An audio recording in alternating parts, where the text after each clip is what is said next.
today's video, we answer your questions. And boy, woo, this is going to be good.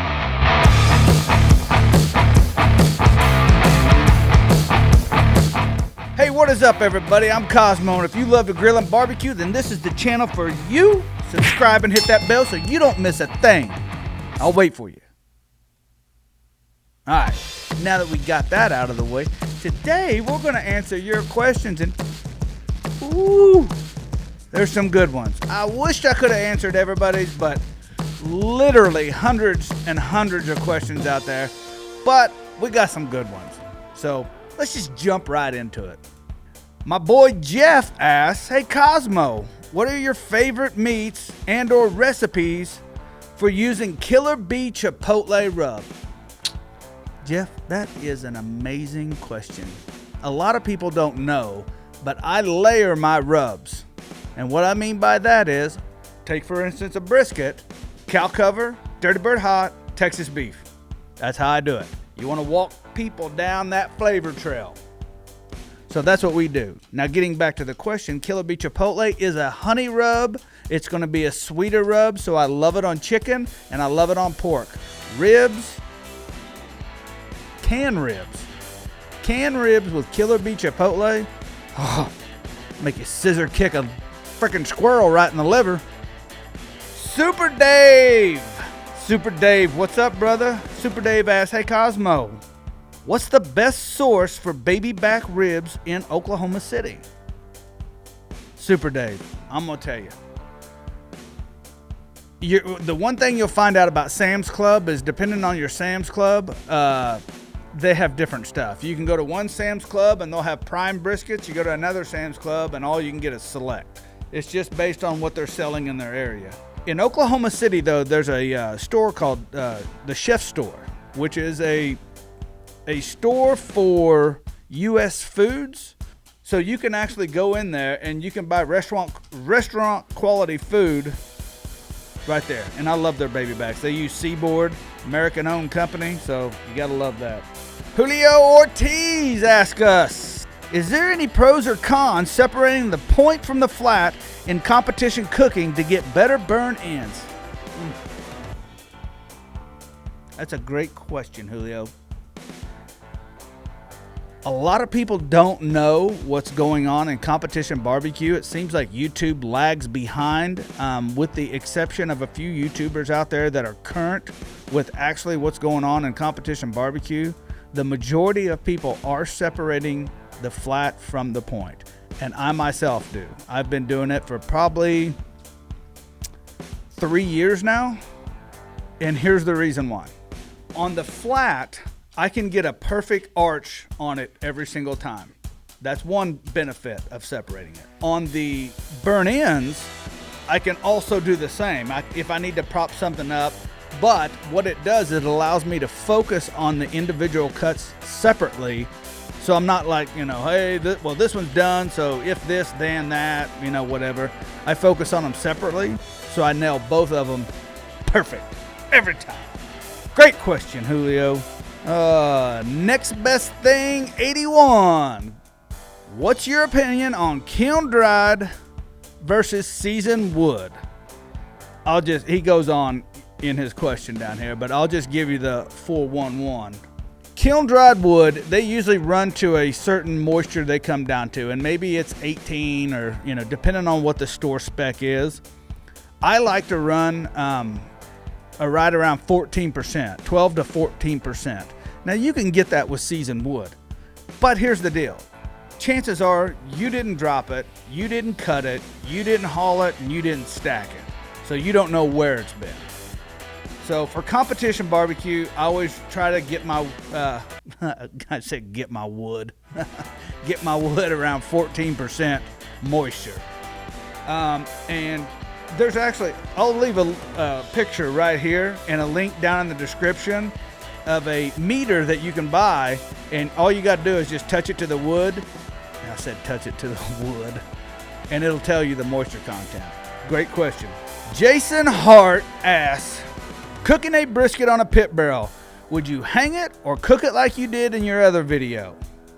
Honestly, Jason, you do what you want to do.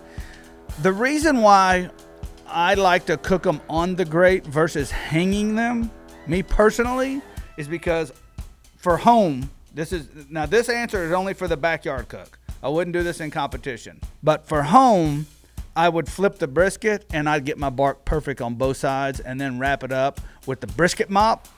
Bam! Perfect brisket every time. Try that. KCF asks Cosmo, what are some of the best ways to store and reheat leftover brisket, ribs, pulled pork? Wonderful question.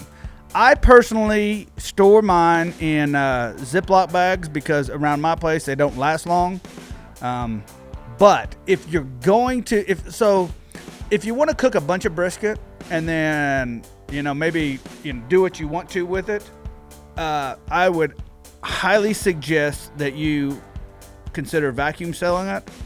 And if you're going to vacuum seal it when it's warm, you got to make sure that the second you're done vacuum sealing it, that you put it in ice water for at least 20 minutes. You need that temperature to drop as fast as possible. That's what I would do. Or I just eat them all. So then you don't even have the problem. Problem solved. Todd asks us, hey Cosmo, I have 2 questions. First, my trusty Weber kettle is on its last leg and I need to replace it soon.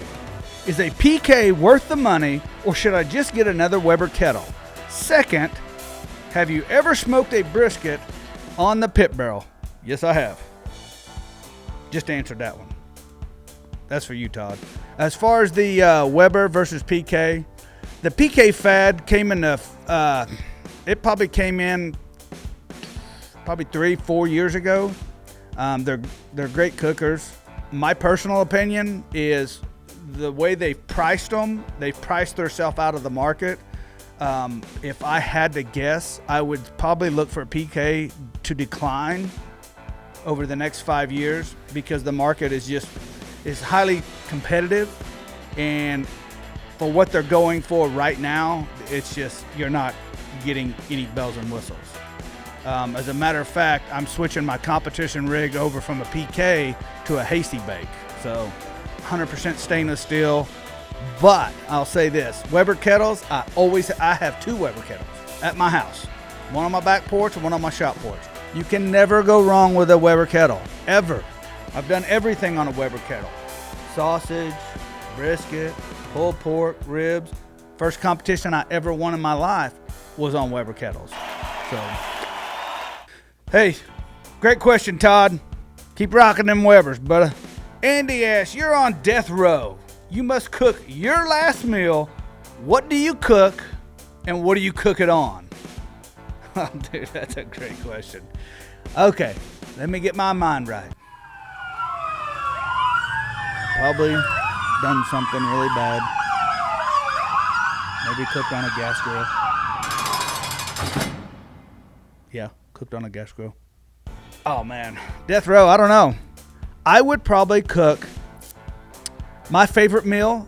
My wife and I love this, and we just every time, rather than I can't even eat a steak out anymore. It's useless. But I would have to go with a thick cut ribeye. The rubs I would use on it would be cow cover, Dirty Bird Hot, Texas beef, and I would actually, side note, hey, this is a secret for all you guys, and no one knows this. You can actually use the brisket mop as a little bit of base that little steak in. Beautiful. But I would do steak, loaded baked potato, okra, fried okra. I would have to have a beer with it. My favorite IPA as of right now would have to be Vanessa House Broken Tile. Good luck trying to find that one. It's made here in Oklahoma City, and it's even hard for me to find. But if you guys are coming through, stop at the liquor stores and get it. But yep, that's what I would do. I would do steak, loaded baked potato, fried okra, Vanessa House IPA, Broken Tile, and I would cook it on, golly, Man, I had it figured out until you said that, because there's different ways to do it. The can, if you can, like the pit barrel or the hasty bake. The pit barrel or the hasty bake, I would pick one. And I don't know which one I'd pick. I'd probably, I don't know. Pit barrel? I do love the hasty bake though. I don't think I'd make up my mind. So that way they couldn't kill me. Next question. Jimmy asked us, I'm about to get my first gateway drum. Any advice? Yes. When you're cooking on it for the first time, do not leave the lid off, or you'll lose that paint job that fast. So leave the lid on, learn the pit, gateways, drums, hot and fast, no time to be running to the store, whatever, stick close, monitor, you'll be fine. Ooh. Mark Silva. Man, this guy's got a great question. I need you guys to listen up for this, because this is knowledge being dropped right now. Mark asks, what thermometer do you use? Can't find it. Well, right there. Check it out. It's called the Thermopin. It's made from ThermoWorks. Go over there. Give them guys some love. You'll never find a better thermometer as of this video today, which is sometime in 2018. I've lost track of time. We've been so busy. Hey, but what do you guys think of the new? What's that? It looks nice. Hey, Cosmo.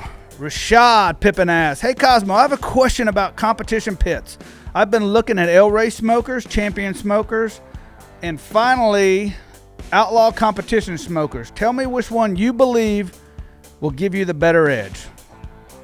I believe this with everything in me. Anybody can win on anything if they know how to cook it right. If you know how to cook it right, you can win. As far as Champion smokers, I've never seen one in person, and Outlaw smokers, I've never seen one in person either. So I don't know how they work, or how they operate, or how the heat is.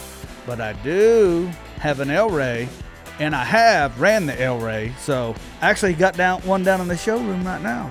So if I was going to choose, I would choose the El Rey, but that's only because I have one. Richard Baker, how can I kick up the flavor on a Packer brisket?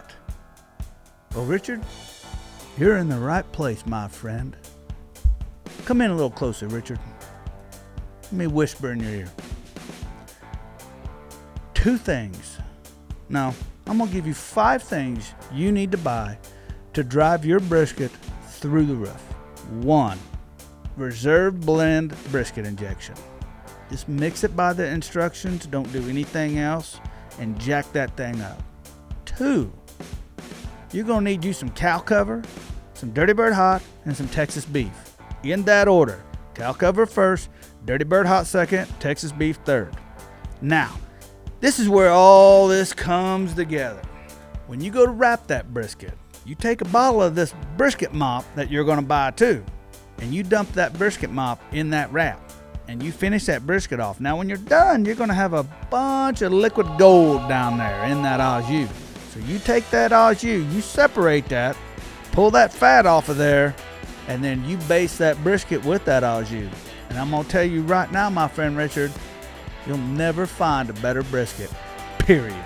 Well, hey, everybody, I want to thank you for your questions. Thank you for the comments. Thank you for subscribing. Thank you for watching. Make sure to leave a comment down below. And if you haven't already, smash that subscribe button and ring that bell so you don't miss a thing. And I'll see you next time. Peace!